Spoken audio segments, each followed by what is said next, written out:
This is set for hearing today. Mr. Blumberg, you filed a motion. Your client is asking for relief from ex parte order that was signed by the court, requiring him to pay certain household expenses and so forth at the beginning of the case. Anything you wanted to state by way of oral argument in support of your motion today?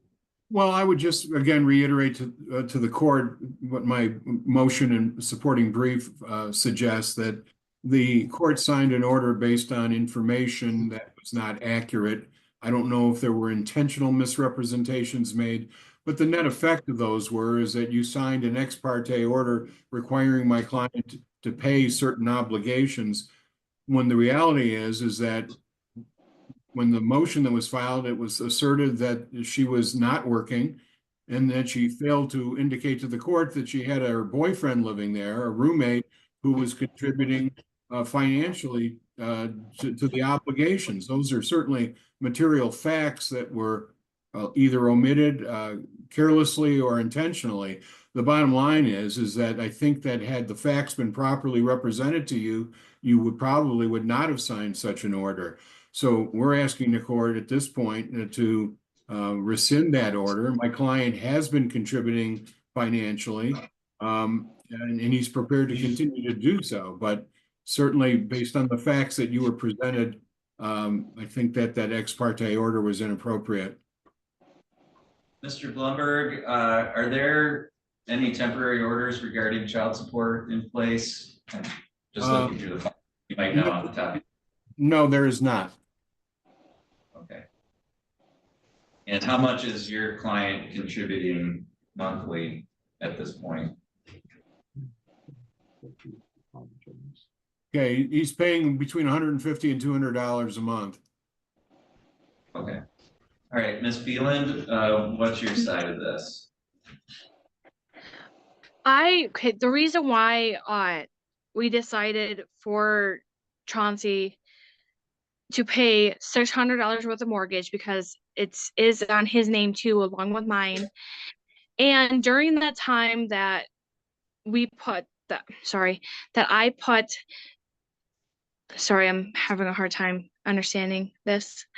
The reason why we put this, because I was working at a restaurant, barely making a minimum wage, trying to have fully intent of getting my job that is now, I work full-time at Kohl's, just so he could just help pay the mortgage. That's all I was asking. And my boyfriend, he is no longer in the home, but during that time, he was helping pay all the smaller bills, helping me out with that type of stuff. And up until he recently left, he was helping me pay all my small bills, and I was paying my mortgage and trying to keep on boat on that. And I have caught up completely on my mortgage so far. It's been hard, but I've been dealing. So I was just asking for help with that. That's all. All right. Anything in response to that, Mr. Blumberg? Judge, I don't know that we need to go into the facts why the boyfriend is no longer there. My understanding is he's been arrested and he probably has a no contact provision. But I don't guess that that's really relevant at this point. My client is willing to continue to pay some money to assist, and certainly the kids are with him half the time. So I'm always reluctant when I see these ex parte orders, when facts are presented to the court, and you have no way of knowing whether they're accurate or truthful or not. And I understand it's always best to err on the side of caution, but I genuinely believe that had the facts been properly presented, I don't think you would have signed this order.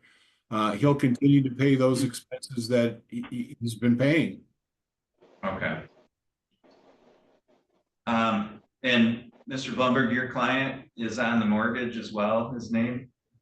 Yeah. Yes, it is. All right. So presumably he's got just as much an interest in keeping that mortgage current as Mrs. Beeland does. Yeah, he does. But he has the expense of another place. Again, when these parties separated, my understanding was that they had an understanding as to how the expenses were going to be shared. That wasn't reflected in any written document, unfortunately. But yes, you're right. He has a monetary interest in that property. Right. Give me just 1 second. I just want to. All right. Is there an amount that we can put on the record here today that your client is willing to contribute per month? Yeah, my client said he can pay $200 a month. All right. Okay. So I think that's fair during the pendency here, given the circumstances.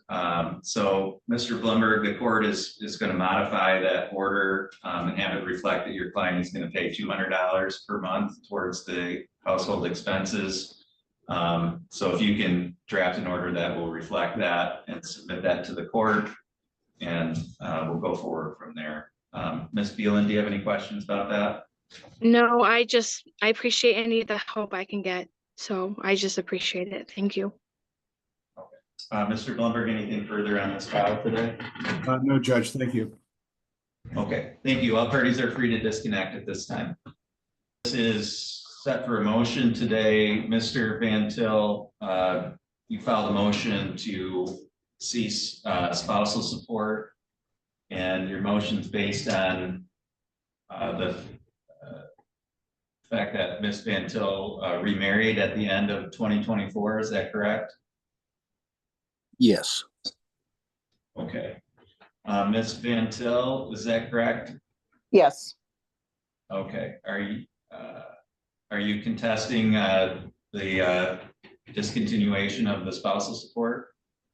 To an extent, I feel that I was pretty generous back in 2021 when I let him off on over $12,000 in arrearages at the time.